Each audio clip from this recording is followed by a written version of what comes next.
Assalamualaikum warahmatullahi wabarakatuh. Kembali lagi di video pembelajaran matematika. Kali ini kita akan membahas soal trigonometri. Ya, tentu ini adalah pembahasan yang asing di telinga kalian, karena mungkin kalian baru pertama kali mendengar kata ini. Apa sih trigonometri itu? Gampangannya adalah trigonometri itu adalah salah satu cabang ilmu matematika yang mempelajari tentang segitiga. Ya, jadi kita cuma ngutak-ngatik soal segitiga.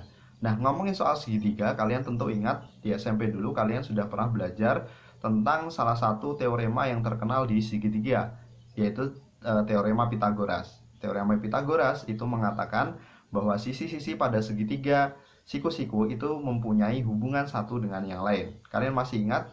Kalau enggak, kita akan review sedikit tentang teorema Pythagoras ya. Jadi kalau ngomongin soal segitiga pasti pikiran kita akan langsung terbayang, oh teorema Pythagoras nih gitu ya.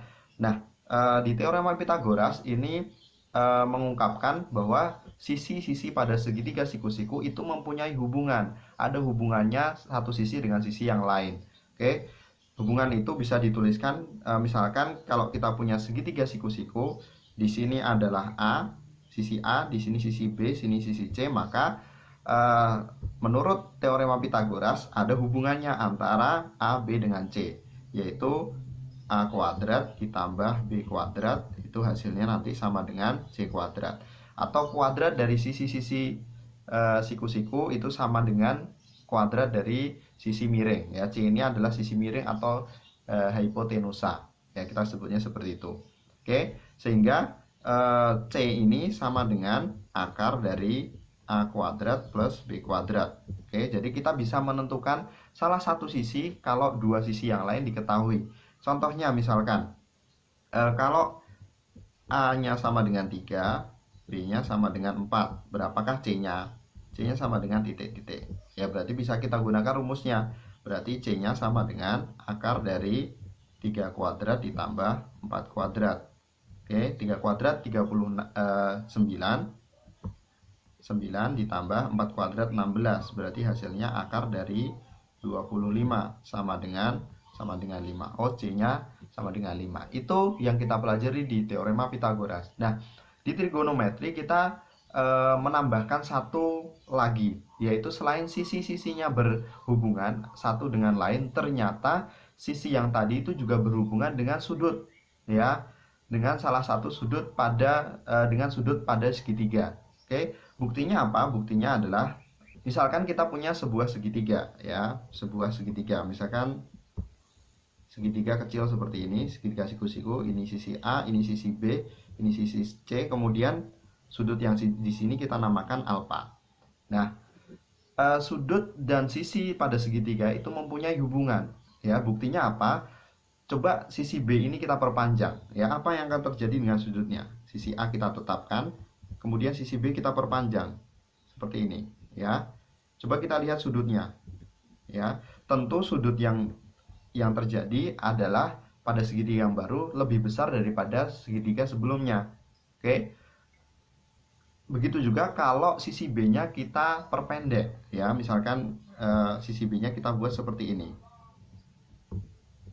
Oke, ini A, ini B, kemudian ini sudut alfanya, ini C. Nah, maka yang terbentuk adalah sudutnya semakin mengecil. Ini menunjukkan bahwa sudut pada segitiga dan sisi-sisinya itu mempunyai hubungan. Nah, hubungan ini yang akan kita pelajari di trigonometri. Oke, nanti ada 3 perbandingan atau 3 hubungan antara sudut dengan sisinya.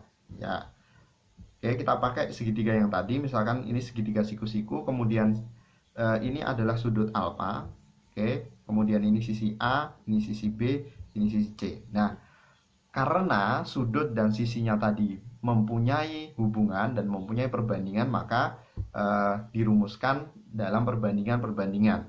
Oke, yang perbandingan yang pertama ada namanya adalah sinus. Oke, atau disingkatnya adalah sin.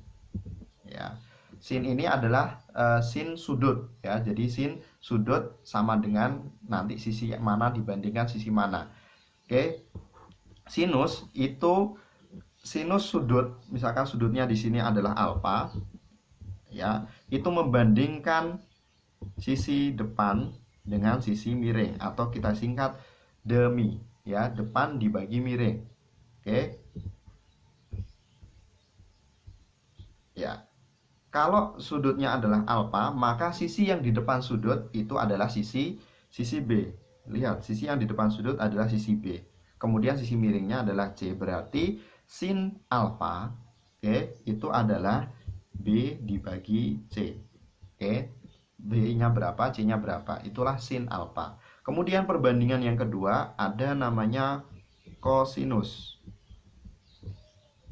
atau disingkat sebagai cos alfa. Ya.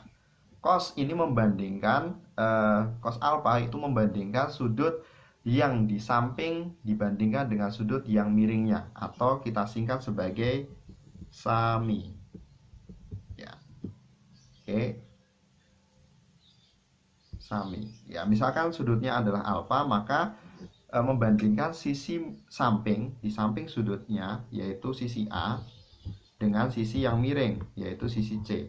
Oke, berarti cos alfa itu sama dengan A dibagi C. Oke, yang terakhir adalah tangen atau disingkat sebagai tan alfa. Oke, tan itu membandingkan antara sisi depan dengan sisi samping, ya. Tan alfa, kalau alfa sudutnya di sini, oke, berarti dia membandingkan depan dengan samping. Oke, berarti tan itu adalah disingkat sebagai D-sa. Dia membandingkan B dengan A. Oke, seperti itu. Ya, jadi itu perbandingan pada trigonometri. Jadi ternyata tidak hanya sisi-sisinya saja yang berkaitan, tapi sisi dengan sudut juga mempunyai hubungan. Hubungan itu dinyatakan dalam bentuk sinus, kosinus, dan tangen. Ya, dengan hasilnya seperti ini. Sin alfa itu demi, depan miring. Oke, berarti B dibagi C. Kosinus atau ditulis sebagai cos alfa itu sami, samping miring, ya. Sampingnya adalah A, miringnya adalah C. Tangen atau tan alfa itu adalah D-sa, depan samping, atau B dibagi A, seperti itu. Oke. Kemudian kita lanjutkan ke contoh.